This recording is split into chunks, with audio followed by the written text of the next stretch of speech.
Hello friends. अभी जो हम इस वीडियो के पार्ट वन में बनाया था हमने, तो उसमें हम लोग पहले डिस्कशन कर रहे थे कि हमें शेयर मार्केट में क्यों आना चाहिए।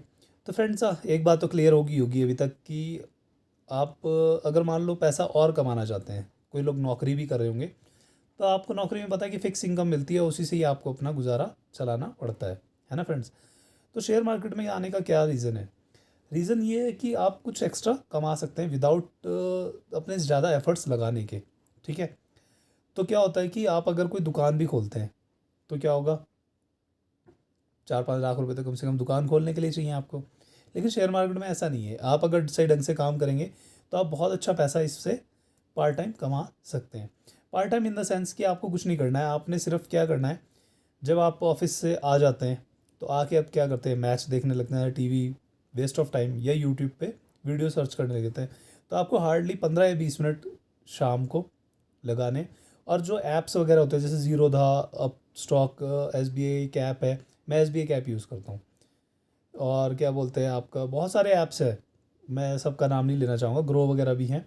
तो इनमें क्या होता है कि एक ऑप्शन होता है AMO, इसको बोलते हैं हम आफ्टर मार्केट ऑर्डर। ये इसीलिए ही होता है ताकि आप जो है जो जो स्टॉक्स कल परचेज़ करना चाहते हैं उनका ऑर्डर आप रात में ही डाल दें। ठीक है। तो नेक्स्ट डे क्या होगा, मार्केट खुलेगी, वो आपके स्टॉक्स अपने आप ही अगर उस रेट पे आएंगे तो बाय हो जाएंगे। ठीक है फ्रेंड्स। अभी क्या है कि शेयर मार्केट में घुसने से पहले हम सबसे बड़ी गलती क्या करते हैं, हम देखते हैं दूसरों को, वो क्या अर्न कर रहे हैं, वो कैसे अर्न कर रहे हैं, वो सब चीज़ें हैं। ठीक है। तो क्या होता है कि हम अपने दोस्तों की उल्टी पुल्टी सलाह मान लेते हैं, वैसे वो सड़े पड़े स्टॉक्स खरीद लेते हैं जिनको कि हम पैनी स्टॉक्स भी बोल देते हैं। वो चलते चलते हैं नहीं, फिर उसके बाद में आपको हो जाता है लॉस, फिर आप भाग जाते हैं। ठीक है। अब पहले मैं आपको क्लियर कर देता हूँ SIP या म्यूचुअल फंड वाला पार्ट, फिर उसके बाद हम जो है एक थोड़ा सा मैं आपको गूगल पे ले चलूँगा, वहाँ से आपको क्लियर बताऊँगा कि कैसे आपने शेयर खरीदना है, कौन सा शेयर आपने खरीदना है, कौन सा नहीं खरीदना है, कौन सी आपसे गलतियाँ हो जाती हैं शेयर मार्केट में जो कि आपको बहुत भारी पड़ जाती हैं। ठीक है। फ्रेंड्स, पहली बात तो ये है कि SIP म्यूचुअल फंड वगैरह ये भी आपको रिच बना सकते हैं, लेकिन उसके पीछे कुछ लॉजिक होना चाहिए। लॉजिक इन द सेंस कि आप क्या होता है कि SIP कब की डालते हैं, 1 से 7 तारीख के बीच में डालते हैं, क्योंकि उसके बीच में 7 या हद से 15 ऑफ द मंथ डालते हैं, क्योंकि आपको पता है 7 तारीख तक आप लोगों की सबकी सैलरीज आ जाती है। और मार्केट भी हमेशा देखना 1 से 15 के बीच में हमेशा उठा रहता है मोस्ट ऑफ द टाइम्स। अगर आप पास्ट ट्रेंड देखेंगे तो देखना 1 से 15 तक मार्केट काफ़ी अप होता है। तो आपने क्या करा, 1 से 15 के बीच में SIP की डेट डाल दी, वो मार्केट बहुत अप थी, तो आपने जो है शेयर्स खरीद लिए। NAV बहुत ज़्यादा थी, सॉरी शेयर्स नहीं, म्यूचुअल फंड में खरीदा, NAV बहुत ज़्यादा थी, यूनिट्स मिले कम। ऐसे ही आपके साथ होता रहा 2-4 साल, 5 साल, 10 साल, और रिटर्न आए बाबूजी का ठुल्लू। ठीक है। तब आपने करना क्या है वो मैं आपको समझाता हूँ। देखो, शेयर मार्केट हो चाहे म्यूचुअल फंड हो, ये सब एक तरह की क्या होती है, सब्जी मंडी होती है। जो जिसे हम स्टॉक एक्सचेंज बोल देते हैं। अब देखो, सब्जी मंडी में आप कई बार सब्जी खरीदने गए होंगे, तो आप क्या करते हो, बढ़िया से बढ़िया सब्जी खरीदते हो और कम से कम रेट में खरीदते हो। ऐसा तो नहीं है कि बहुत अच्छी सब्जी खरीदते हो लेकिन बहुत महंगी खरीद लाते हो, सड़ी वाली सस्ती वाली खरीद लाते हो, ऐसा तो नहीं करते हैं ना। तो आप जब स्टॉक सिलेक्शन करते हैं तब आपकी अक्ल जो है पता नहीं घुटनों में आ जाती है। तो आप जो है सेलेक्ट कर लेते हैं दोस्तों की राय राय पे, तो उल्टे पुल्टे स्टॉक्स शेयर कर ले, आप सेलेक्ट कर लेते हैं, उन्हें खरीदते जाते हैं, 2 साल 10 साल वो नीचे घुसती जाती है कंपनी। पहले आपको ये पता रहता नहीं है कि इसमें देखना क्या है। और 10 साल बाद जो है, सोने का अंडा दुनिया वाली मुर्गी सोच रहे थे आप, और आपको मिलता है देसी अंडा जिसकी वैल्यू होती है डबल 0। तो फ्रेंड्स, अभी जो हम बात कर रहे हैं म्यूचुअल फंड SIP की बात करें, तो आपने पता है क्या करना है हमेशा, जो आपने जैसे सेलेक्ट करा है, एक एग्जांपल देता हूँ, SBI ब्लू चिप फंड है। इसमें रेगुलर ग्रोथ ऑप्शन भी आता है, डिविडेंड ऑप्शन भी आता है। तो समझ लीजिए डिविडेंड और ग्रोथ ऑप्शन दोनों में फ़र्क क्या है। ये जो ये वीडियोस मैं बना रहा हूँ, ये आप जो बिगनर्स हैं ना उनको ज़्यादा अच्छे से समझ में आ जाएगा, या फिर जिन्होंने थोड़ा बहुत म्यूचुअल फंड में काम कर लिया उनके लिए भी ठीक है कि उनको हर एक चीज़ पता है, लेकिन जो बिगनर्स हैं उनको मैं समझाना चाहूँगा। तो ग्रोथ और डिविडेंड में दोनों में फ़र्क क्या होता है कि देखिए, डिविडेंड में क्या होगा कि जो जैसे मान लो FD है, आपकी FD का इंटरेस्ट होता है, तो इंटरेस्ट जो भी बनेगा आपको पे कर दिया जाता है, तो that is called as dividend pay out. ठीक है। और मान लो आपकी FD है, आगे मैच्योर हुई, वो अमाउंट उसमें ही ऐड होगी और आगे बढ़ती गई। जैसे 1 लाख की FD है, 5,000 रुपये आपको ब्याज मिला, 5,000 जुड़ गई, 1,05,000, 1,05,000 जुड़ के आपका आगे और फर्दर मैच्योर होती रही, तो वो होता है ग्रोथ ऑप्शन। ठीक है। समझ में आ गया डिविडेंड पे आउट और ग्रोथ में क्या फ़र्क होता है। तो फ्रेंड्स देखो, इन दोनों ऑप्शन में आपने लगाना किस में। देखो, अगर मान लो आपको पैसे की ज़रूरत है बीच बीच में थोड़ी थोड़ी, तो डिविडेंड पे आउट ऑप्शन लें, ठीक है। और अगर आपको पैसे की ज़रूरत नहीं है, आप चाहते हैं कि 10 साल बाद ही मेरे को लमसम अमाउंट मिले, कुछ आपने जैसे अगर डॉटर मैरिज या इस तरह के आपकी गोल्स हैं, तो आपने जो है डिविडेंड पे आउट की जगह ग्रोथ ऑप्शन सेलेक्ट करना है, ठीक है। अब एक एग्जांपल देता हूँ, SBI ब्लू चिप फंड बहुत अच्छा फंड है, उसकी NAV आपको कई बार 38 रुपये तक भी जाती है। तो आपने क्या करना है कि ना, अपने खुद से इन्वेस्ट करना है। जैसे कि मान लो आपके पास में 5,000 रुपये इकट्ठे हो गए हैं, और आपने देखना है कि इसकी NAV आज 28 रुपये है, कम है, 27 रुपये भी आती है, कई बार 26 भी आ जाती है, मार्केट जैसे जैसे ऊपर नीचे जाएगी। तो जब इसकी NAV बहुत कम है, तब आपने इन्वेस्ट करना है। आज भी अगर आप, आज तारीख है आपका 27-28 मार्च के अराउंड है, तो आप अगर देख रहेंगे तो मार्केट थोड़ी सी ना 2-3 दिन से 25 मार्च के बाद जो है मार्केट आपकी नीचे ही जा रही है। तो आपने क्या करना है कि उसमें उसकी NAV चेक करनी है, 27 या 28 रुपये जा रही है SBI ब्लू चिप की NAV। तो तब आपने जो है वो लमसम इन्वेस्ट कर देना है, ठीक है। अब जो SIP हमेशा जो है ना, आप महीने के लास्ट के दिनों में रखें, 25 से 30 के बीच में, तो आपको ज़्यादा बेनिफिट होगा। लेकिन अगर ऐसा ना करना चाहें तो आप लमसम वाला करें तो ज़्यादा बेटर है। आप 1,000 रुपये मंथली भी डाल सकते हैं, 500 रुपये मंथली भी डाल सकते हैं। जो गरीब लोग हैं, छोटे लोग हैं, जो जैसे मान लो स्टूडेंट हैं, उनके पास 500 रुपये तो आराम से बचा सकते हैं। वो सिगरेट दारू पीना थोड़े दिन बंद कर दें अगर करोड़पति बनना है तो फ्रेंड्स वो पैसा उसमें इन्वेस्ट कर सकते हैं, ठीक है। ग्रो ऐप में तो बहुत अच्छा दिया हुआ है, तो वो आप 500 या 1,000 रुपये आराम से इन्वेस्ट कर सकते हैं। तो अब जो बात आई है, अब नेक्स्ट हम बात करते हैं कि हम 500 या 1,000 रुपये SIP म्यूचुअल फंड वगैरह करें क्यों। देखो फ्रेंड्स, क्या होता है कि अब एक छोटा सा एग्जांपल एक स्टोरी से बताना चाहूँगा आपको। तो क्या हुआ कि एक बच्चा जो है 25-26 साल में UPSC के एग्ज़ाम की तैयारी करने के लिए मुखर्जी दिल्ली में चला जाता है, ठीक है। लेकिन उस बच्चे में एक अच्छी क्वालिटी थी कि वो सिगरेट दारू कुछ नहीं पीता था। उसको सेविंग का थोड़ा थोड़ा पता था, लेकिन वो जो है सेविंग इतनी अच्छी कर नहीं पा रहा था। तो उसने क्या करा, अपने 500 रुपये महीना बचाना शुरू करा। लेकिन वो क्या करता था कि सेविंग अकाउंट में डालता था, तो उससे उसको कुछ थोड़ा बहुत ब्याज आता था। पहले तो ब्याज भी ज़्यादा था, आजकल तो ब्याज भी कुछ खास नहीं है। तो थोड़ा थोड़ा उसको ब्याज था, उसको अच्छा लगने लग गया ये चीज़ें। तो किसी ने उसको SIP के बारे में बताया, तो उसने क्या करा, एक ही छोटी सी रियल लाइफ की एग्जांपल बता रहा हूँ आपको। तो फ्रेंड्स, अब मेरे को उस बंदे का नाम वगैरह तो याद है नहीं, लेकिन आप उसका जो अच्छी चीज़ है वो उसको कॉपी कर सकते हैं।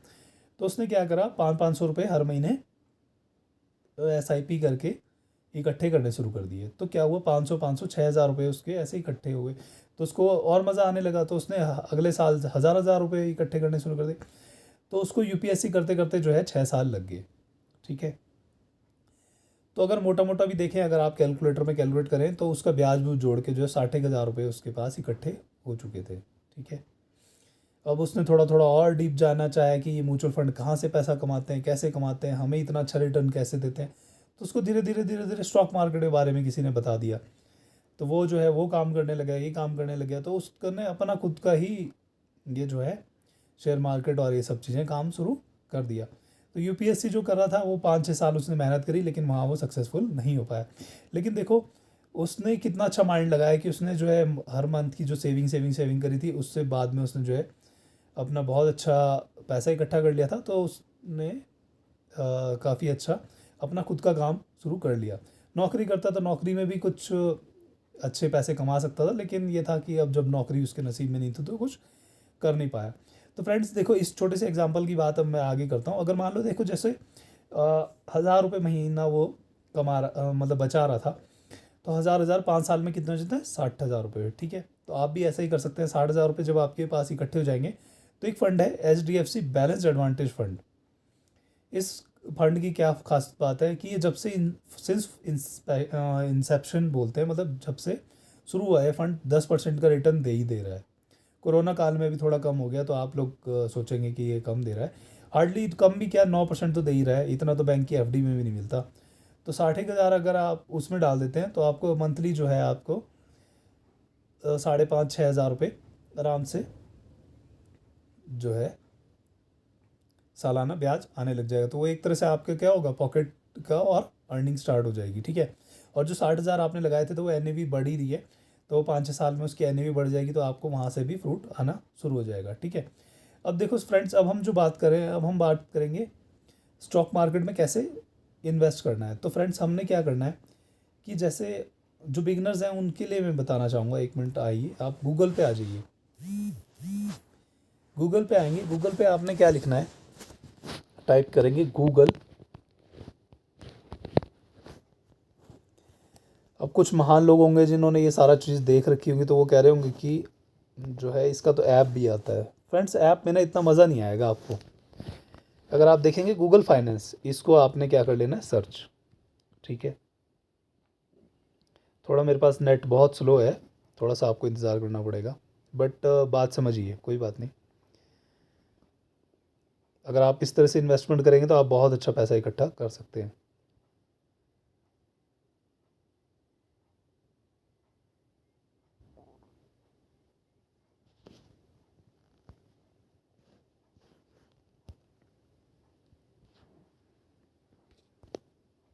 एक तो मैसेज इतने आते हैं ना, क्या करना।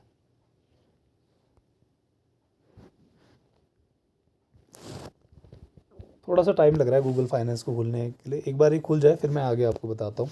इसकी ऐप भी आती है, लेकिन ऐप में इतना कुछ आपको मज़ा आएगा नहीं, इसीलिए मैं आपको ये बताना चाह रहा हूँ।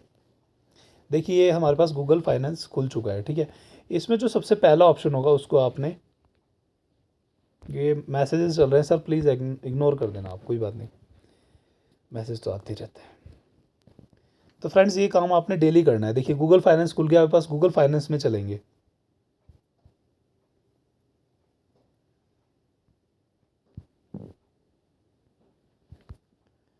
क्यों नहीं खुल रहा गूगल फाइनेंस? चलो मैं दूसरे क्रोम वर्जन में लेके चलता हूँ आपको, एक मिनट। थोड़ा सा पेशेंस रखिएगा अगर कुछ सीखना चाहते हैं आज।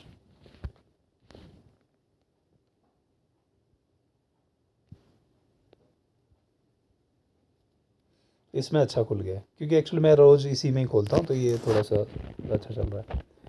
बस इससे आगे खुलना चाहिए ताकि मैं आपको समझा पाऊँ।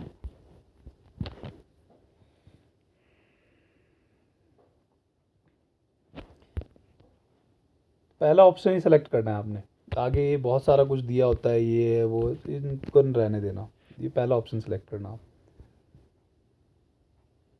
थोड़ा सा सर पेशेंस रखिएगा, क्योंकि एक्चुअली मेरा नेट बहुत स्लो है। आप ऊपर देख पा रहे होंगे स्क्रीन पे 13 kbps पर सेकंड की स्पीड है। एक्चुअली BSNL यूज़ कर रहा हूँ, बट बहुत स्लो स्पीड है। चलो एक बार खुलने जाने दो, थोड़ा सा 2-3 मिनट आप थोड़ा सा वेट कीजिए।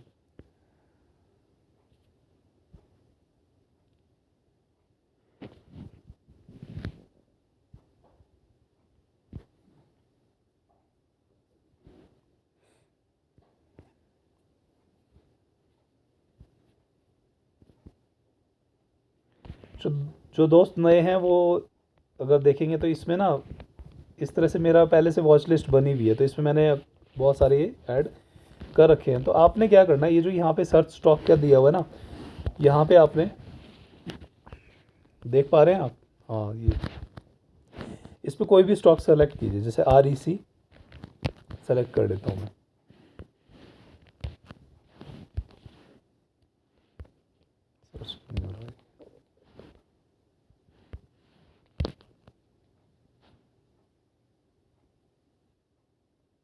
हो गया है, ठीक है। ये एक्चुअली मेरे वॉच लिस्ट में पहले ही एडेड है, तो ये यहाँ पे जहाँ फॉलोइंग का टिक देख रहे हैं ना फ्रेंड्स, तो यहाँ पे क्या होगा कि जब आप खोलेंगे तो क्या होगा, सिर्फ फॉलो लिखा आएगा, तो आपने क्या करना है, इस पर फॉलोइंग पे टिक कर लेना है। तो ये क्या होगा, एक वॉच लिस्ट बन जाएगी आपकी, और रोज़ जब आप फ्री होते हैं तब आपने मतलब शाम के टाइम देख सकते हैं कि इसका रेट क्या चल रहा है। ठीक है, अब आगे आपने क्या चीज़ चेक करना है कि डे रेंज देखनी है। ठीक है, जैसे इसकी डे रेंज है 130 से 133। और एक और चीज़ चेक करनी है आपने कि आपने जो भी स्टॉक्स लेने हैं उनका डिविडेंड यील्ड अच्छा हो। जैसे कि इसमें 4.56 बताया हुआ है, तो ये है कि आपका 5% रिटर्न तो दे ही रहा है। FD में तो इतना भी नहीं मिल रहा है आजकल। ठीक है, यील्ड की बात कर रहा हूँ, यील्ड कुछ चीज़ अलग होती है, डिविडेंड कुछ चीज़ अलग होती है, तो वो मैं आपको आगे समझा दूंगा कि दोनों में फ़र्क क्या है। ठीक है, और आपने क्या चीज़ चेक करना है इसका, कि इसका ना 32 हफ्ते नीचे कितना गया हुआ था। ठीक है, ये इसके बारे में पूरा दिया हुआ है, ये आप अगर पढ़ना चाहें तो आराम से, जो लोग ज़्यादा नॉलेज लेना चाहते हैं वो नॉलेज लेते रहें, लेकिन हमारा काम सिर्फ इसी से ही हो जाएगा। तो ये यहाँ पे ईयर रेंज दी हुई है 78 से लेके 157, ठीक है। आपने क्या करना है कि रोज़ एक शेयर बाय करना है इस तरह, अगर ये गिरा हुआ है तो ज़रूरी नहीं है कि आप जो है 157 पे परचेज़ करें। अगर मान लो ये गिर रहा है 130 है 100 है तो इस तरह से इसको परचेज़ कर सकते हैं। ये कोई रिकमेंडेशन नहीं है कि REC ही परचेज़ करना है, मैं आपको आगे स्टॉक बता दूंगा कौन कौन से लेने हैं। ये तो मैंने एक एग्जांपल बताया था आपको, ठीक है, कि आपने किस तरह से परचेज़ करना है। आपने सिर्फ डेली जो आप ऑफिस से फ्री होके आते हैं तो 4-5 स्टॉक्स ही देखना है। उसमें आपने ये चीज़ चेक करनी है कि इसका डे रेंज आज कितना रहा और ईयर में कितना रहा। अगर मान लो आपको यही स्टॉक 78 पे मिलता है तो आपने परचेज़ कर लेना है। अगर 157 पे मिलता है, 150 पे मिलता है तो नहीं परचेज़ करना, क्योंकि बहुत महंगा हो जाता है उस टाइम पे, ठीक है। तो ये चीज़ आपने देख ली कि कोई भी आपका स्टॉक है तो उस पर आपने यहाँ पे फॉलो पे टिक कर देना है, ठीक है। तो वो क्या होगा, आपके वॉच लिस्ट में ऐड हो जाएगा, ठीक है। अब चलते हैं वापस अपनी वॉच लिस्ट के पास में। यहाँ पे ये मेरी पहले से वॉच लिस्ट बनी है। न्यू वॉच लिस्ट के लिए इसलिए कह रहा है क्योंकि हम अगर 4-5 स्टॉक अलग से बनाना चाहें तो बना सकते हैं, ठीक है। यहाँ पे आके आपने क्या करना है, इसको ना अगर आप नेम पे क्लिक कर देंगे, ये ऑप्शन मेरे राइट हैंड साइड पे देखो, अगर आप नेम पे क्लिक कर देंगे तो ये सारे क्या होंगे, नेम के अकॉर्डिंग लग जाएंगे। AB अल्फ़ाबेटिकल ऑर्डर लग गया ना, ये B आ गया, फिर C आ गया, ठीक है। आप साथ साथ मेरे स्टॉक्स भी देख रहे हैं जो जो मैं खरीद रहा हूँ आजकल, ठीक है। तो वो मैं आपको आगे बता दूंगा कि क्या कौन सा ख़रीदना ठीक रहेगा। कुछ ऐसे शेयर्स भी हैं जो कि नहीं खरीदने चाहिए, सिर्फ वो मैंने वॉच के लिए रखे हैं। इसमें यहाँ परसेंटेज चेंज पे क्लिक कर दीजिए, ठीक है फ्रेंड्स। ये आप क्या है कि मार्केट जब खुलेगी आपकी तब आपने चेक करना है कि कौन कौन से शेयर्स गिरे हुए हैं। तो आजकल मार्केट बहुत गिरी हुई है, तो आपने ये जो है शेयर्स सारे यहाँ तक इस लाइन तक गिरे हुए हैं, बाकी में ये इसमें कोई चेंज नहीं आया। इसके बाद ये सारे उठने वाले शेयर हैं। अब देखो SJVN बहुत अच्छा शेयर है, इसमें आपने ऐसे यहाँ पे क्लिक करेंगे तो फिर क्या होगा, आपको ये दिखाएगा कि प्रीवियस डे क्लोज कितना है, क्या कुछ है। यहाँ पे आपको डिविडेंड यील्ड भी पता लग जाएगी। यहाँ पे देखो 9.13% डिविडेंड यील्ड है, तो अगर FD के मुकाबले जस्ट डबल दे रहा है रिटर्न, और बहुत छोटा स्टॉक है 24-25 रुपये का। SJVN आपको बताओ कि हिमाचल गवर्नमेंट और गवर्नमेंट ऑफ इंडिया दोनों को क्या है, मिला जुला एक प्रोजेक्ट है, ठीक है फ्रेंड्स। अब हमें नेट की ज़रूरत नहीं है तो हम नेट बंद कर देते हैं, ठीक है फ्रेंड्स। अब जो हम मुद्दे की बात करेंगे वो ये करेंगे, देखो क्या होता है कि आपने क्या करना है, जैसे आप सब्जी मंडी में जाते हैं तो आप सस्ती और बढ़िया से बढ़िया सब्जी खरीदना चाहते हैं, है ना। तो ऐसे ही आपने क्या करना है, या तो अगर आप म्यूचुअल फंड कर रहे हैं तो म्यूचुअल फंड भी बहुत अच्छी चीज़ है, उसमें भी आपने ऐसे ही करना है कि क्या करेंगे, जो जब बहुत डाउन में होगा, जैसे मैंने आपको एक एग्जांपल दिया था SBI ब्लू चिप, वो जब बहुत डाउन में होगा 28 रुपये 27 रुपये NAV भी मिलेगा, तब आपने क्या करना है, उसको परचेज़ कर लेना है, ठीक है। और जो स्टॉक्स मैं आपको जैसे आगे वीडियोस बना के बताऊंगा कि ये स्टॉक अच्छा है, ये है, तो उनको आपने क्या करना है, सस्ते रेटों पे ख़रीद लेना है, ठीक है। और ऐसा भी नहीं करना है कि आपने जो है अपनी घर बेच दिया, ज़मीन बेच दी और वो सारा पैसा जो है स्टॉक मार्केट में लगा दिया, ऐसा भी नहीं करना है। धीरे धीरे आपने स्टॉक्स एक्यूमुलेट करने हैं। धीरे धीरे करने से फ़ायदा क्या होगा कि आपको एवरेजिंग का फ़ायदा मिलेगा। जैसे आपको अभी मैंने REC का स्टॉक दिखाया था, वो आपका 157 रुपये तक भी गया था, ठीक है। तो अगर मान लो आप 150 पे भी उसको परचेज़ कर लेते हैं, फिर अगर 130 पे परचेज़ करते हैं तो क्या होगा कि आपका कॉस्ट जो है एवरेजिंग हो जाएगा, ठीक है। अब क्या गलती करते हैं हम कि जैसे मार्केट में बढ़ रहा है, शेयर बहुत ज़्यादा बढ़ रहा है, तो हम पैनिक हो जाते हैं और हम उसको सेल आउट कर देते हैं। तो आपने सेल आउट नहीं करना है। आपने तो क्या खानी है, दूध से मलाई। तो इसलिए पहले दूध बढ़िया क्वालिटी का लाना है, उसके बाद क्या करना है, उसको उबालना है और उसकी मलाई खाते रहना है, ठीक है फ्रेंड्स। एक छोटा सा एग्जांपल दूंगा तो आप यकीन भी नहीं कर पाएंगे कि आप अगर NLC कंपनी का देखेंगे ना, डिविडेंड कितना है, 13%, 12 पॉइंट समथिंग है, तो वो अराउंड 13% ही बढ़ता है। और डिविडेंड इनकम जो है क्या है, फ्री है। NLC एक क्या है, लिग्नाइट की कंपनी है और गवर्नमेंट ऑफ इंडिया की कंपनी है। तो इसमें क्या है कि अगर आपने 2.5 लाख रुपये लगा दे तो आपको क्या होगा कि साल का 60,000 रुपये डिविडेंड आता है। और आप चेक करेंगे तो कई सालों से ये लगातार डिविडेंड दे रहा है और बहुत ही अच्छा डिविडेंड दे रहा है। 60,000 रुपये आपके साल के आएंगे, मतलब समझते हो 60,000 का 5,000 रुपये महीना। तो ये क्या हुआ, आपका एक एडिशनल इनकम स्टार्ट हो गई है।